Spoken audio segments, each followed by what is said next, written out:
নিঃশর্তে ক্ষমা চাইলেন মুর্শিদাবাদের ভরতপুরের তৃণমূল বিধায়ক হুমায়ুন কবির। দলের শোকজে নিঃশর্তে ক্ষমা চাইলেন হুমায়ুন। আজ শোভনদেবের হাতে শোকজের উত্তর দিলেন তিনি। দলীয় শৃঙ্খলা ভঙ্গের অভিযোগ হুমায়ুনের বিরুদ্ধে। কথা বলবো আবির আমাদের প্রতিনিধির সঙ্গে।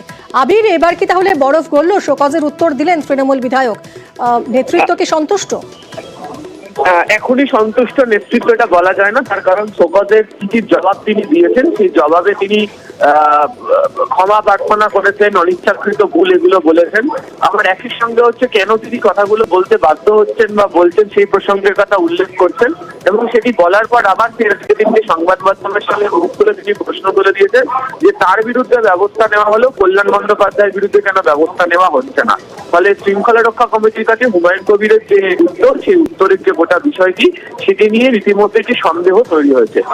যেটা আমরা জানতে পারছি সেটা হচ্ছে শীঘ্রই একটি বৈঠক ডাকা হচ্ছে এবং সেই বৈঠকে শৃঙ্খলা রক্ষা কমিটি হুমায়ুন কবির সম্পর্কে চূড়ান্ত সিদ্ধান্ত গ্রহণ করবে। ধন্যবাদ আবির।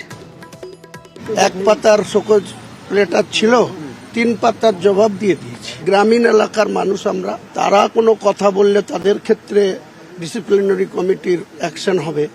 আর যারা বিশেষ করে ভবানীপুর কেন্দ্রের এলাকায় বসবাস করে, কলকাতা কেন্দ্রিক যারা থাকে, তাদের ক্ষেত্রে নিয়ম এক হবে। এর বিচারের ভার আম জনতার কাছে নিয়ে যাব। গ্রামের বিধায়করা অনেক ক্ষেত্রে অবহেলিত, আমি এটুকু বলবো। তৃণমূলেই থাকবো, তৃণমূলেরই সর্বোচ্চ নেত্রীর কাছে ডিমান্ড করব এবং নাম্বার 2-কে ডিমান্ড করব।